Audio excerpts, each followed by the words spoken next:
也许你会觉得这架飞机看起来有点奇怪，尤其是它的机头，因为普通飞机并不是这样的。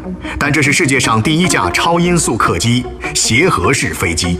它的飞行速度可以达到音速的2倍以上。为了达到如此惊人的速度，它的机头才被设计成这种形状。但在起飞和降落时，出现了一个很大的问题。飞行员由于这个细长的机头，无法很好的看到跑道。因此，工程师想出了一个聪明的解决方案。